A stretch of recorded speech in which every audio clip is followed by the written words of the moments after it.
다음은요, 정치권 소식인데요. 그중에서도 국민의힘 상황 좀 짚어보겠습니다. 지금 한 인물의 영입, 합류를 놓고 진통이 이어지고 있어요. 어제도 그랬습니다. 어제도 아침부터 굉장히 분주했습니다. 그리고 저녁까지도 일이 있었거든요. 기사로 보겠습니다. 윤석열, 김종인 정격 회동. 김종인 아직 결정 못했다. 여기 사진 보시면 어제 저녁이에요. 저녁 식사 자리를 같이 한 거죠. 어제 서울 시내의 한 음식점에서 이렇게 만났습니다. 그리고 뭐 한 명이 배석해 있죠. 사진에는 나와 있지 않지만. 그리고 나서 여러 가지 얘기가 있었죠. 좀 더 보겠습니다. 김종인, 이런 만남이 끝난 뒤에 내 입장 견지하는 이유를 설명했다. 윤석열, 김종인 어떻게든 돕겠다고 했다. 이게 같은 뜻인가요? 다른 뜻인가요? 이렇게 말한 게 뭔가 합의가 된 것 같지는 않고요. 결론 못 내리고 미묘한 시각차가 있다. 일단 총괄 선대위원장, 원래 김종인 전 비대위원장이 총괄 선대위원장 맡기로 했다. 뭐 이런 얘기 알던데 일단 총괄은 비운 채 선대위 인선을 한다. 밀당할수록 존재감이 커지는 김종인. 윤석열은 승리의 상징인 김종인이 필요하지만 순순히 휘둘리지 않겠다고 판단하는 듯하다. 이거 뭔가 신경전이 이게 간단하지 않다는 거예요, 지금요. 자, 그럼요. 어제 두 사람의 모습 그리고 또 한 명의 국민의힘 소속 인사가 있었는데요. 몇 가지 설명을 내놨어요. 같이 묶었습니다. 들어보시죠. 윤석열 후보의 입장은 변함이 없습니다. 김종인 박사님을 우리 당 선대위 총괄 선대위원장으로 모셔서 선거를 진두지휘해 주시기를 원하고 윤석열 후보의 뜻에 따라서 후보님에게 이런 말씀을 전달하기 위해서 왔습니다. 그때 가서 뭐 이러니 저렇게 얘기를 하면은 선거에 그 결정적인 영향을 미칠 수밖에 없기 때문에 사전에 좀 제대로 정비를 하고서 출발을 하자는 그런 뜻으로 내가 얘기를 했어요. 총괄 선대위원장은 수락하셨습니까? 아직은 내가 거기에 대한 확정적인 얘기는 안 했어요. 그래서 제가 구체적으로 말씀드리기는 좀 그렇고 하여튼 시간이 조금 어떻게든 잘 되도록 도와는 주겠다. 그리고 총괄 선대위원장직을 맡는 문제는 조금 더 시간을 좀 갖겠다. 이렇게 얘기를 하셨습니다. 만찬 전에 비해서 상황이 나아졌다고 보시나요? 어떻게? 질문을 아주 이 정도 하십시다. 네, 이 정도 하겠습니다. 네. 질문을 받고 질문을 아주 뭔가 답하기 어려운 질문을 하는구나. 뭐 이런 내용이 좀 담겨 있는 것 같아요. 자, 지금 방금 들으신 내용은 어제 만찬 회동이 끝난 뒤에 두 인물이 한 설명을 들으셨어요.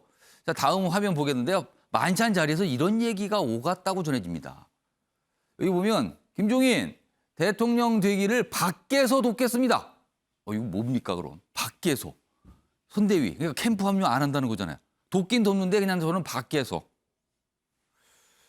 뭔가 불만이 있다라는 것을 이렇게 표현한 것 같아요. 그러자 윤석열 안 됩니다. 지금 오십시오. 어떻게든 오셔야죠. 이겁니다. 아주 다릅니다. 지금. 이 공식적으로 기자들 앞에서 한 설명과 만찬 자리에서 했다는 내용은 확실히 강도가 좀 달라요. 지금. 이렇게 소개되고 있습니다. 다음은요. 만평 하나 보시죠. 이 상황을 설명하고 있어요. 이게 어떻게 된 겁니까 지금? 한 분은 뭔가 밑에, 한 분은 위에 이게 앉아 있는데 여기 이분이 얘기를 해요. 나 가? 진짜 가? 안 잡아? 이렇게 얘기합니다. 근데 이분은 요 위에 높은 곳에 앉아 계신 분은 속으로 그 양반 참 얼마 전에 이 그 양반이라는 표현이 나왔었잖아요. 근데 이거를 또 여기다 활용했네요. 그래서 이게 아닌데 제목이 이렇게 달려 있습니다. 뭔가 신경전을 벌이고 있다. 이렇게 묘사하고 있습니다. 자, 이런 상황인데요. 이런 상황에서 어제 이준석 국민의힘 대표가 이렇게 하면 어떨까요? 라는 뭔가 아이디어 차원의 제안 또는 의견 이런 걸 좀 표현하거든요. 그 얘기도 들어보겠습니다. 저는 후보가 김종인 위원장과 어쨌든 대화를 통해서 이걸 결정하기 좀 기대하고 있습니다. 김한길 위원장 같은 경우에는 뭐 본인이 특별 조직을 맡아가지고 새시대위원회라고 이렇게 외연 확대를 위해서 특임을 이제 하는 거 아니겠습니까? 김병준 위원장도 만약 그런 형태의 어쨌든 그 조직으로 좀 정리가 된다면은 뭐 김종인 위원장이 생각할 때는 좀 받아들일 수 있는 부분이지 않을까 이런 생각을 해봅니다. 자, 김재섭 전 비대위원.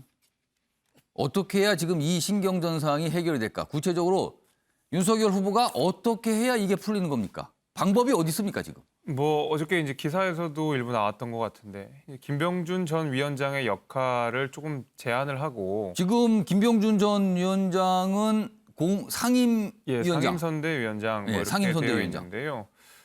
역할을 조금 뭐 한정적으로 하고 또 이제 비서실을 없애고 뭐 이런 것이 어제 이제 기사로 조금 나왔던 것 같아요. 비서실이라고 하는 것과 그다음에 상임선대위원장이라고 하는 자리를 보게 되면 어쨌든 후보의 정치적 행보에 굉장히 긴밀하게 소통하는 그런 자리들 아니겠습니까? 근데 이제 사실 김종인 전 위원장과 윤석열 후보는 예. 사실 상당 기간 동안 호흡을 맞춰서 정치적인 대화들을 많이 나눠놓은 사이입니다.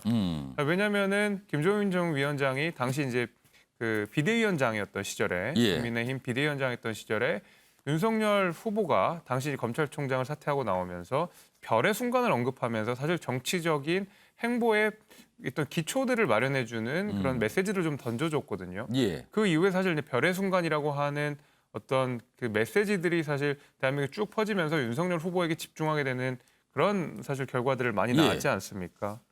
그 이후에도 사실 경선 과정 속에서도 이번 선거는 이재명과 윤석열의 싸움이다라는 식으로 구도를 정해줬거든요. 예. 그러니까 지금 말하자면은 윤석열 후보가 정치에 입문할 때부터 그리고 그 과정 그리고 그 이후에 최종 후보가 돼서 총괄 선대위원장으로서 대선 과도에서 윤석열 후보가 계속 호흡을 맞춰올 것을 예상했고 국민들도 예. 그렇게 기대하고 있기 때문에 사실 이런 지금 진통들에 많은 관심들을 보이고 있다고 저는 생각을 합니다. 예. 사실 그랬던 만큼 김종인 위원장 역시도 기존에 쭉 호흡했던 내용, 그다음에 그전에 꼭 대화했던 내용들과 윤석열 후보의 가장 적합한 선거 방식과 어떤 예. 대국민 메시지들을 만들고 있었을 텐데 사실 김병준 전 위원장이라고 하면 사실 김종인 전 위원장 둘 다 비대위원장 아니었겠습니까? 예. 국민의힘 전신이었던 예. 자유한국당의 비대위원장이었기 때문에 역할들이 굉장히 겹칠 수가 있게 되는 것이거든요. 근데 오랫동안 호흡을 맞춰왔고 윤석열 후보를 잘 알고 있는 김종인 전 위원장 입장에서는 예. 선거를 총괄을 하면서 선거를 진두지휘함에 있어서 예. 메시지가 엇갈릴 수 있다는 것이죠. 어저께 저 식사 후에 나온 메시지들을 찬찬히 제가 다시 읽어봤는데 예. 선거 기간 중에 잡음이 있으면 안 된다 이런 말씀을 하셨거든요. 잡음이라는 것이 별것이 아니고 결국 김병준 전 위원장도 그렇고 김종인 전 위원장도 그렇고 의사결정을 하고 메시지를 내시는 분인데 예. 메시지가 선거 기간에 엇갈리게 되면 그것 자체가 더 중요한 시기에 어떤 갈등이라든지 캠프 내부의 내분처럼 비춰질 수 있다는 점을 우려하신 것 그 같아요. 뜻은 김종인, 김병준 두 인물의 어떻게 보면 발언이나 어떤 위상이 무게감이 비슷하기 때문에 나중에 서로 뭔가를 내놓으면 충돌할 수도 있다. 이런 뜻이 됩니까? 그렇죠. 그리고 이제 보시면 두 분이 생각하는 어떤 정치적, 경제적 지향성도 조금 다릅니다. 왜냐하면 김병준 위원장 같은 경우 좀 자유주의 입장이 좀 강한 예. 사람이고 시장의 논리를 좀 더 강하게 주장하시는 분이고. 과거 참여정부 때 활동을 좀 예, 하셨죠. 그랬었죠. 그래서 김종인 위원장 같은 경우에는 국가의 역할을 결코 이제 등하시하면 안 된다. 국가 적극 개입해야 된다라는 사실 중도지향적 성향을 예. 많이 가지신 분이기 때문에 자칫하면 정책에 있어서 메시지가 엇갈릴 수 있다라는 어떤 위기감 때문에라도 지금 미리 선대위 출범 과정 속에서 역할들을 분명하게 하지 않으면 사실 오히려 윤석열 후보 당신이 본선에 더 중요한 시기에 가서 메시지가 엇갈리거나 내분처럼 예. 비춰질 수 있으니 지금 정리를 확실하게 하고 가야 된다라고 이야기를 한 것 그러면 같고. 김종인 전 비대위원장 이런 상황이 지금 김병준 상임위원장이 지금 내정이 된 상태인데 뭐 같이 뭘 하는 게 나중에 문제가 일으킬 수 있으니 이 상황이 불편해서 문제 제기를 하는 건데 윤석열 후보가 어떻게 해결할 수 있습니까? 그래서 제가 초반에 어저께 나왔던 기사 내용이 저는 예. 괜찮다고 그리고 이준석 대표가 이야기했던 내용들이 합리적이라고 생각하는 것이 김병준 위원장도 나름의 어떤 노하우와 능력을 가지신 분이기 때문에 예. 본인의 역할이 분명히 있을 것입니다. 다만 선거를 총괄하는 면에 있어서 그다음에 윤석열 후보 캠프에 대국민 메시지를 내는 면에 있어서는 예. 그 최종적인 의사결정하는 면에 있어서는 김종 위원장에게 정권을 주고 또 김병준 위원장은 또 다른 어떤 후보와의 호흡을 맞추는 역할들로 역할들을 조금 배분을 하는 방식으로 하는 것밖에는 지금은 해결책이 없다고 보입니다. 좋게 얘기하면 뭔가 특별한 역할, 조금 부정적으로 얘기하면 역할을 한정해야 된다 이 말씀입니까 지금? 예, 맞습니다. 이게 좀 이렇게 간단해 보이지는 않네요. 어떤 사람의 역할을 놓고 지금 뭔가 신경전인 건데요. 아무튼 상황은 좀 이렇습니다. 다음 기사 하나 더 보겠습니다. 기사가 좀 몇 가지 더 준비되어 있습니다. 자, 여기 보시면 뭐 두 인물의 얼굴 어제 뭐 간극을 못 좁혔다 만찬회동을 했지만 그리고요. 어떤 일든 득실이 공존한다. 김종인은 양날의 칼이다. 큰 제목이죠. 요 위에는 윤석열에겐 복잡해진 김종인 셈법이다 돼 있어요.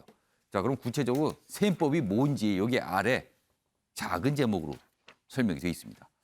첫 번째는 김종인을 얻으면 중도 확장이 된다. 그런데 상황 리스크가 있다. 이거 대선 때마다 상황이라고 꼽히신 분들 꼭 나오잖아요. 이번에도 상황 리스크. 상황 언급되는 순간 여론의 반응은 그동안 그다지 좋지 않았어요. 그리고요. 만약에 김종인을 잃으면 그러니까 선대위에 참여 안 하게 되면 당에서 주도권을 갖게 되지만 정치력이 훼손된다. 그러니까 이런 거 하나 해결 못하는가 이렇게 된다는 거죠. 부담이라는 겁니다. 박찬호 교수님, 지금 양날의 칼 이게 소개됐어요. 어떻게 보셨습니까 지금 이 기사? 애초에 이런 갈등 없이 예. 스무스하게 부드럽게 김종인 위원장이 영입됐다면 예. 뭐 실이 조금 있더라도 거의 득이 훨씬 컸을 겁니다. 그게 부각이 됐겠죠. 그렇죠. 아무래도. 중도 확장성, 뭐 경제민주화 프레임 이런 것들이 자연스럽게 따라오기 예. 때문에 굉장히 뭐 득이 됐을 텐데 한 2, 3주 밀당을 하면서 리스크가 굉장히 커졌어요. 상황이 어떻게 바뀌었냐 하면 어느 한쪽을 선택해야 되는 상황이 왔습니다.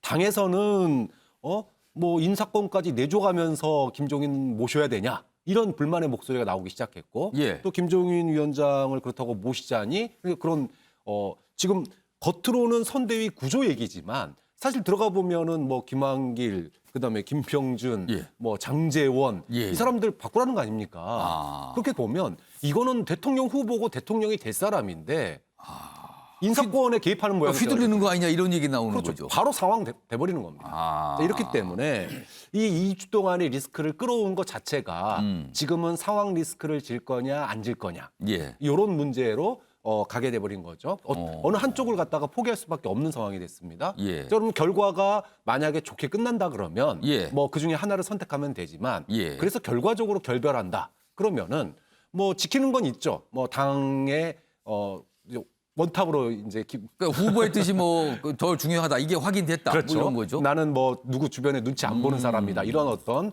당 장악력 이런 예. 부분들은 분명히 얻게 될 텐데 이제 문제는 위기 관리 능력입니다. 그리고 정치력의 문제인 거죠. 본인이 공언을 했던 영입 인물인데 예. 그것도 총괄로 모시겠다고 수차례 이 시간을 끌어가면서까지 여기까지 했는데 예. 결국은 실패하는 모습 보여주는 게 선거전에 있어서 나 정치력이 이렇게 부족한 사람이라고 보여줄 수밖에 없는 거잖아요. 이런 점이 지금 2, 3주 밀당이 윤석열 후보에게는 굉장히 큰 리스크로 지금 많이 커졌다. 이렇게 볼 수밖에 없는 거죠.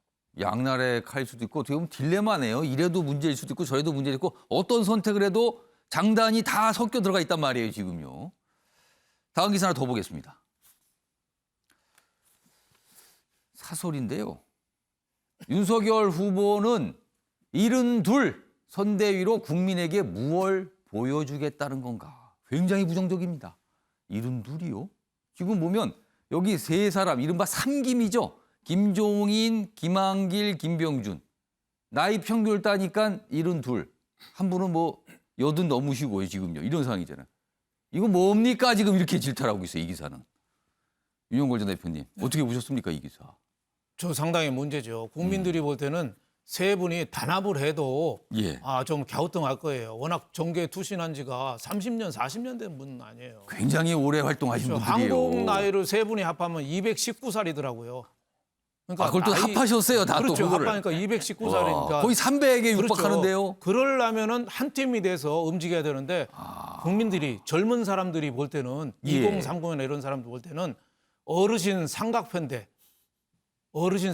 그것도 사이 안 좋은 어르신 삼각편대로 이렇게 보여지는 거죠. 그래서 시너지 효과가 나와야 되는데 예. 지금 안 맞잖아요. 안 맞아. 지금 오늘 선대위 구성에서 출발하면은 개문 발차하거든요. 예. 버스 문 열어놓고 타세요 하고서 출발하는 거예요. 선대위는. 총괄 자리가 지금 비어 있어요. 그렇죠. 지금. 김종인 총괄만 빼놓고 내정 하고 싶은데 안 하는 개문 발차해서 하는데 김종인 그 총괄 후보가 예. 버스가 전용 차선 달리는데 일반 도로로 따라갈 수 있겠습니까?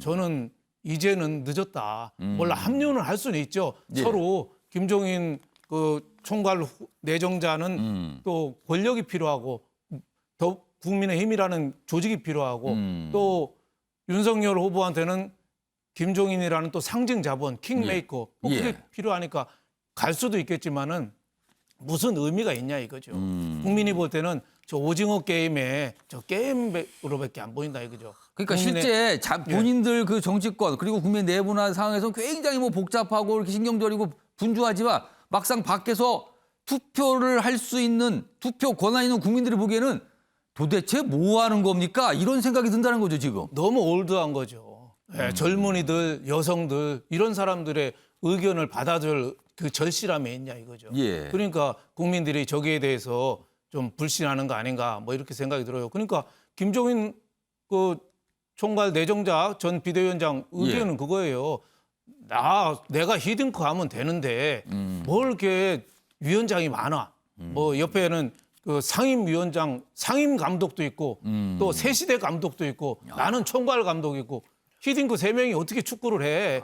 나 혼자 하게 놔두지. 그러니까 기분이 나쁜 거예요. 그러니까 그 영린을 건든 거죠. 예, 그러니까 제가 보기엔 안 맞고 만약에 하려면 예. 비행기를 꽃탈배들 해외여행 갈 때 공항에서 싸우면 비행기 따로따로 보내야 되거든요. 예. 근데 한 비행기로 좌석까지 붙여놓으니까 앞으로도 계속 생각이 다른 분들 모여놔서 뭐 하겠어요. 그럼 어떻게 합니까, 그러면? 그러니까 김종인 그 총괄 내정자는 유럽식 그 정책, 경제 예. 민주화. 예. 또 김병준 그 내정자는 그분은 자유주의적인 그런 예. 사고. 좀 결이 달라요, 그리고 결이 지금. 달라요. 그런데 어떻게 같이 하겠어요. 그러니까 제가 보기에는 너무 무리인 것 같다. 그래서 저는 윤석열 후보가 국민의힘이 전신인 미래통합당이 왜 실패했나를 연구해야 돼요. 문재인 정권에 반대하는 사람 다 모았거든요. 근데 국민들이 볼 때는 신선하지가 않았어요. 예. 황교안 후보 그 당 대표가 너무 오른쪽도 가고 광화문도 가고 뭐 예. 여러 군데 가니까 국민들이 볼 때는 식상했어요. 그러니까 참신한 걸 못 들죠. 그래서 정권에 반대하는 것만 하지 말고 예. 연합군으로 하지 말고 우리가 뭘 하겠다 이걸 보여줘야죠. 그래서 미래 비전, 서민들의 삶, 그래서 개혁 보수, 서민 보수 이런 쪽으로 진보 중간을 겨냥한 예. 이런 쪽으로 나가야 되는데 내가 보니까 그런 게 좀 약하지 않느냐. 그래서 이번에 선대위 구성을 정말 미래를 보는 걸로 해야지 저렇게 오징어 게임으로 해서 누구 오고 가고가 지금 중요하지가 않다. 굉장히 지금 중요한 시간을 낭비하고 있다. 예. 저는 이런 생각이 듭니다. 평균 연령, 그러니까 위원장급을 보니까 72 선대위, 여기에 미래가 보이십니까? 이런 질타하셨어요, 지금. 현근택 민주당 선대위 대변인. 제가 민주당이라 굳이 강조한 거는 민주당도 얼마 전에 선대위 문제로 좀 논란이 있었고 여러 가지 얘기가 있었잖아요. 지금 좀 변화하겠다, 지금 이런 상황인데 그런 관점에서 보시기에 어떻게 보이십니까, 지금 이 상황이? 경쟁 정당 상황인데. 뭐 이 상황이 제가 보기에는 아마 이번 대선에 아주 중요한 분기점이 될 걸로 보고 있습니다. 분기점이다. 네, 왜 그러냐면 윤석열 후보가 선출되면서 컨벤션 효과를 굉장히 많이 누렸거든요. 예. 지지율도 잘 나오고. 근데 지지율이 지금 좀 정체에 빠지고 있는 상황이에요. 그런 지지율 여론조사 결과 지금 계속 나오고 기본적으로 있어요. 뭐 추세주는 그런 것 같습니다. 그러니까 아마 컨벤션 효과는 끝나는 거 아닌가. 그 지지율 격차로 인해서 또 민주당은 변하고 있는 거고요. 근데 결국은 아마 제가 보기에는 그 윤석열 후보가 아직까지도 이 검사 스타일 크게 못 벗어난 게 아닌가 이렇게 보여요. 왜 그럼 그러냐면 어떤 측면입니까? 이준석 대표 같은 경우에는 어쨌든 처음에 뭐 윤석열 후보를 일당시킬 거냐 말 거냐 가지고 굉장히 오래 논란이 있었지만 예. 계속 뭐 타야 된다 여러 가지 메시지를 내면서 결국은 입당을 시켰거든요. 예. 그게 결국 정치력이라는 거예요. 어. 정치력이라는 건데 그럼 이번 윤석열 후보가 이제 김종인 비대위원장을 결국 영입할 거냐 말 거냐 정치라 그러면 아까도 말씀드렸지만 이준석 대표가 얘기한 뭐 김병준 비대위원장은 어느 정도 좀 이선으로 물리고 그 정도 타협은 제가 보기에 제시할 수 있는 거거든요. 충분히 선거 과정에서는. 예. 근데 보통 검사 스타일들은요. 본인이 전황을 잘 안 바꿉니다. 딱 정해놓고 당신 이걸 받을지 말지 정해. 나는 기소할 거야. 근데 당신이 인정할 거냐 말 거냐. 그런 스타일이에요. 약간 보면. 변호사시로서 검찰들이 뭐 어쨌든 그런 어떻게 것 일을 같아요. 하시는데 그런 경험이 있어서 그런가 보네요. 그렇죠. 그러니까 보통 정치라는 거는 대화의 예. 타입입니다. 나의 입장이 있더라도 상대방의 입장이 있으면 그걸 중간에서 맞춰가는 과정이에요. 그럼 당연히 김종인 전 비대위원장 같은 경우에는 최소한 2명 중에 1명 정도는 좀 이선으로 물려주길 원했을 거예요. 말은 하지 않지만. 그런 거 보면 알아서 좀 제시를 해주고 그러면 이렇게 찾아가는 게 과정인데 지금 권선동 사무총장도 보면 우리는 이미 다 정해졌다. 당신은 받을지 말지만 정해라 이 얘기잖아요. 예. 저는 그 명칭 호칭에서도 벌써 다른 모든 분들은 비대위원장, 위원장 이렇게 칭하거든요. 이준석 대표조차도 위원장 이렇게 칭하는데 권선동 위원장은 윤석열 후보가 그 양반 했다가 그다음에 박사로 바꿨잖아요. 박사로 바뀌었어요. 그러니까 박사님이라 그러잖아요. 그 말은 무의식 중에 뭐냐면 우리는 위원장으로 그러니까 이분 어찌 보면 그동안 다 위원장을 칭해 왔어요. 예. 위원장이라고 하는 순간 비대위원장 아니면 총괄위원장으로 우리가 인식한단 말이죠. 근데 굳이 또 박사님이라 부르잖아요. 윤석열 후보가 박사님이라 부르니까 그렇게 따라가는 건데. 그 표현을 또 주목하셨네요. 또. 중요하죠. 왜 그러냐면 그 말은 뭐냐면 직언을 못 한다는 얘기예요. 참모나 주변 사람들이 윤석열 후보는 그 입장인 거 알아요. 이 딱 어쨌든 두 사람 같이 간다. 정해놨다. 그러면 옆에 참모나 정치를 하는 사람들은 그래도 이 정도 타협을 합시다. 이 정도 해가 된다 그러면 당연히 저는 김종인 위원장 이번에 해야 됩니다 하는데 굳이 또 박사님이라 부르는 거 보면 제가 보기에 참모들도 그냥 윤석열 이거 어찌 보면 권선동 사무총장도 검사 출신이잖아요. 물론 이제 견손 위입니다만 지금 이제 상하관계 바뀐 거죠. 그러면 그냥 위에서 정하면 우리는 따른다. 이거밖에 안 되는 것 같아서 정치가 약간 실종된 게 아닌가. 저는 아마 이번 대선에서 중요한 분기점이 될 거로 봅니다. 분기점이다. 그 말씀을 하시면서 민주당에 유리해지는 분기점이다 이렇게 생각을 하시는 것 같아요. 표정을 보니까 지금. 마음표 다시 한번 불러올까요? 그러니까 지금 패널 분들의 설명을 들으니까 이게 좀 더 명확하게 보이네요. 이 상황이요. 그러니까 지금 김종인 전 위원장이 진짜 가? 안 잡아? 이런 거예요. 그러니까 뭔가 빨리 뭘 해. 이거죠, 지금. 근데 갈 수는 없는 상황 같고요. 김재섭 전 비대위원이 발언기회 요청하셨어요. 30초 드릴게요. 반론하실 게 있는 것 같은데. 반론이라기보다는요. 예. 최근에 그 호칭이 조금 바뀌는 뉘앙스가 좀 바뀌는 거를 가지고 또 윤석열 후보와 김종인 전 위원장 간의 관계를 좀 과도하게 해석하는 부분들이 좀 있는 것 같아서 지금 방금 성구대 대변인이 하셨는데 그거 지적하신 거네요. 살짝만 지금. 이제 바로 잡자 그러면 그 김종인 전 위원장 같은 경우에 개인적으로 가까운 사람들이 대부분 김 박사님하고 많이 그런 부릅니다. 표현을 씁니다. 네, 굉장히 많이 부르시고 아마 여의도 이 정치권 내에서 가장 호칭이 많은 사람이 아마 김종인 전 위원장일 거예요. 그래서 누군가는 김 대표님, 그다음에 이준석 대표만 해도 사실 그 사석에서는 장관님이라고 부르거든요. 김 장관님에 옛날에 장관 하셨기 때문에 호칭이 굉장히 많고 그 적재적소에서 그냥 그 편한 대로 나오기 때문에 저 역시도 그냥 대표님, 위원장님 이렇게 바꿔서 씁니다. 그래서 그런 호칭을 가지고 저희가 너무 정치적으로 과도하게 해석할 필요는 없다. 그 말씀만 그냥 하나 드리겠습니다. 김재섭 전 비대위원의 반론이셨습니다. 지금 호칭에 대한. 자, 지금 국민의힘 상황이 이래요. 그런데요, 이 상황을 지켜보고 있는 민주당. 다음 화면 보겠습니다. 윤핵에 가지 마세요. 김종인 뜯어말리는 민주당 사람들 이렇게 돼 있어요. 여기 보면 이제 언론에 이제 보도가 된 거예요. 이제 민주당의 한 의원으로 소개돼 있는데 그쪽으로 가도 일하기 어려운 환경일 수 있다는 생각에 김 전 위원장을 말렸다. 그리고 전화한다. 이런 얘기가 막 들려요. 지금 누가 전화를 해서 가지 말라 그랬다. 다른 민주당 인사들도 가시지 말라는 말을 전화로 여러 번 전한 것으로 안다. 전화하신 분 많더라. 가지 말라고. 이런 상황입니다, 지금. 자, 그럼요. 이와 관련해서 민주당 내에서 나온 목소리들이 꽤 있습니다. 모두 묶었습니다. 들어보시죠.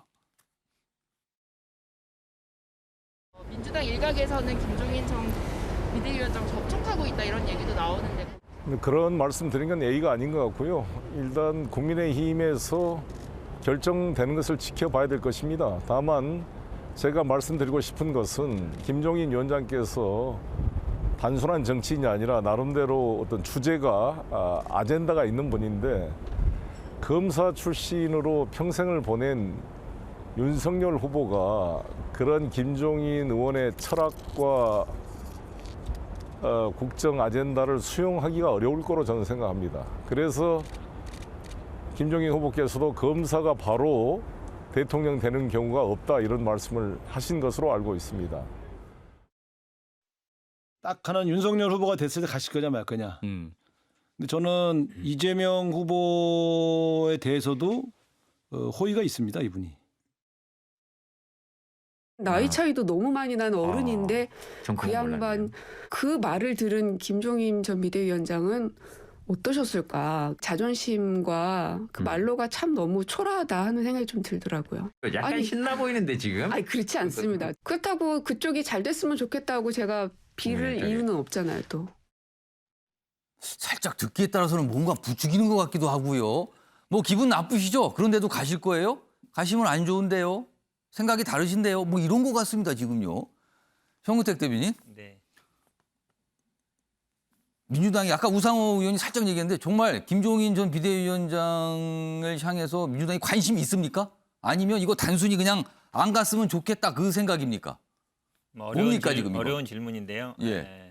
사실 뭐 지금 재선 의원급이면 2016년에 된 것인 거잖아요. 예. 그 당시 이제 비대위원장하고 공천도 행사했기 때문에 경험을 하셨겠죠. 그렇죠. 그러니까 지금 민주당 내에도 뭐 친한 분들이 있습니다. 그 당시에 뭐 가까운 분들이 뭐 대부분 여러분들 아실 텐데, 근데 뭐 양날의 칼인 것 같아요. 그러니까 민주당 입장에서도 민주당에도 양날의 칼이다. 그렇죠. 왜냐하면 지금은 어쨌든 민주당 쪽 인사라기보다는 이제 국민의힘 쪽 인사로 분리되고 있잖아요. 예. 거기서 비대위원장도 예. 하셨고.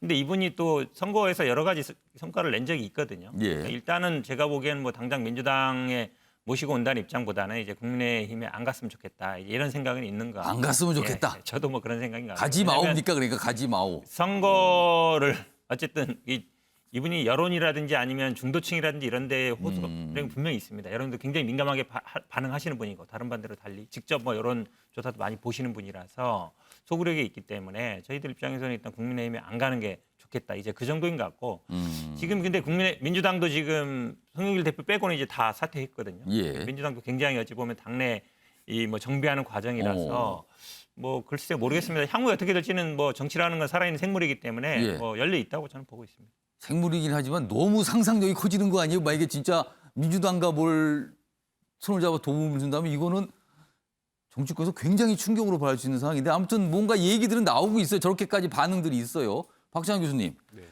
민주당이 어떻게 보면 지금 현근택 대변인 말씀일 때 안 갔으면 좋겠다 이 마음이 큰 것 같다라고 설명했는데 그 뜻은 민주당 입장에서는 김종인 전 위원장이 윤석열 후보를 돕는다는 게 너무 부담스럽다 이 뜻입니까? 어떻게 보세요? 그렇죠. 뭐 지금 예를 들어 뭐 박빙의 승부를 펼치더라도 김종인이라고 하는 상징성이 국민의힘에 얹혀지는 게 부담스러운데 지금 지지율 격차가 큰 상황 아닙니까? 예. 그런 상황에서 지금 뭐 다시 좁혀지고 있려고 하는 그런 어떤 변곡점인데 예. 이런 상황에서 김종인 선대위원장 딱 합류 이렇게 딱 발표가 나버리게 되면 아무래도 무게감이 중도층이 조금 쏠릴 수 있겠구나. 그러니까 민주당 입장에서는 절대 좋을 게 없다. 그렇죠. 이 상황이. 지금으로서는 좋은 카드 하나도 아니죠. 그러니까는 내심 뭐 못 먹는 떡 찔러본다고. 계속 뭐 그래서 가지 말라 그렇죠. 말라 그런 얘기하는 얘기를 거예요. 할 수밖에 없는 건데. 근데 만약에 정말로 안 가게 되고 그리고 민주당 상황이 그 지지율 격차를 좁히지 못하는 상황이 온다면 예. 그때는 지금도 뭐 당대표 빼놓고 다 바꾸겠다 그러고 있는 상황인데 정치 영역은 또 상상의 영역 아닙니까? 뭐 못 올 게 못 올 일이 뭐 있어 이겁니까 그러면은? 그렇죠. 남의 떡이 커 보일 수 있는 거죠 이번에는.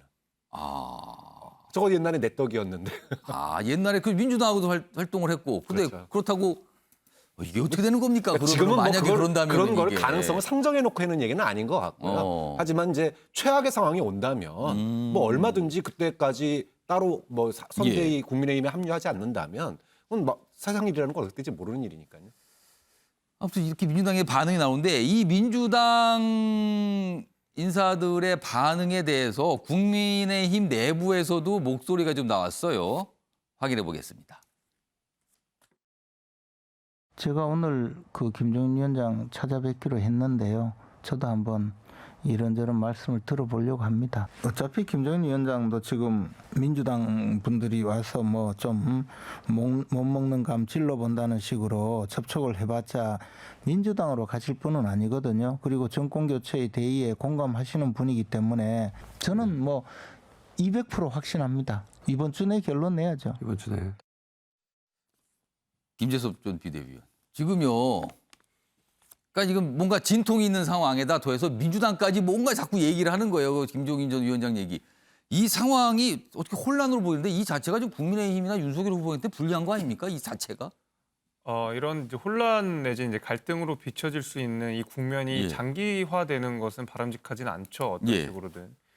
다만 우리가 선거 국면에서 항상 있었던 일들을 생각해 보면 갈등 뒤에 봉합이 잘 되면 또 그 이후에 또 다른 새로운 컨벤션 효과들을 또 누리게 되거든요. 그래서 저는 지금의 갈등이 이렇게 나쁘다고 생각하지 않고 무엇보다도 사실 지금 진통으로 빚어질 수 있는 이유들이 사실 조금 있습니다. 왜냐하면 국민의힘이라고 하는 지금 정당이 기존에 있었던 저희 전신 정당들이랑 내용이 많이 달라졌거든요.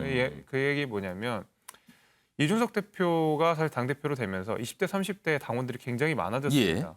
반면에 이제 윤석열 후보 같은 경우에는 20대, 30대보다는 조금 기존의 지지층들이 훨씬 더 지지하는 경향들을 많이 보이고 있거든요. 그래서 사실 20대, 30대의 국민의힘 당원과 그 이상의 이제 기성세대 당원들의 정책 성향들이 매우 다른데 이준석이라고 상징되는 어떤 당 대표와 그다음에 윤석열 후보라고 어떤 당의 또 다른 대표가 사실 이런 그 역학관계를 통해서 굉장히 저는 건전한 긴장들을 만들어내고 있다고 생각을 하거든요. 플러스 거기에 이제 김종인 위원장이라고 하는 어떤 승리의 상징성을 가진 사람 그리고 두 사람이 가지는 어떤 한 사람은 좀 어리다라는 평, 한 사람은 정책 경험이 아직 길지 않다는 그런 내용들을 보완해줄 수 있는 역할이기 때문에 이 셋의 역학관계가 저는 그렇게 나쁘다고 보지 않습니다. 그래서 그 긴장 관계를 통해서 더 이제 승화가 되면 앞으로도 이제 지지율 상승을 기대해 볼 수 있다고 저는 생각합니다. 민주당 전 비대위원이 굉장히 이게 뭔가 이렇게 잘 설명을 하시려고 애를 쓰신 것 같은데 정은택 대변인께서 뭐 또 다른 얘기를 하시려고 그래요. 지금 기회 요청하셨는데 제가 30초 드릴게요. 말씀드리면요. 예. 지금 뭐 아마 김재원 최고위원은 김종인 비대위원장이 민주당이 절대 안 갈 거다 그러는데 뭐 가고 안 고의 문제가 아니라요. 결국은 이제 지금 상태에서는 사실은 국민의힘이 안 가는 것만도 민주당이 도움을 주는 거예요. 근데 아시겠지만 김종인 비대위원장이 오면서 기본소득 강령에 넣었습니다. 경제민주화 원래 본인의 트레이드 마크예요. 막판에 저는 뭐 지지선을 할 수도 있다고 봅니다. 가능성이 열려 있는 거예요. 그러니까 지금 말씀처럼 민주당하고는 절대 뭐 관계 없을 것이다. 그건 제가 보기에 본인의 희망사항이다라고 말씀드립니다. 모른다, 봐야 한다. 지금 이 말씀 다시 한번 또 강조해 주신 거예요. 정치는 아까 뭐 생물이다, 뭐 상상력 얼마든지 펼칠 수 있는 상황 온다. 뭐 이겁니다 지금요. 보면 압니다. 시간 지나면 다 알게 됩니다 지금요.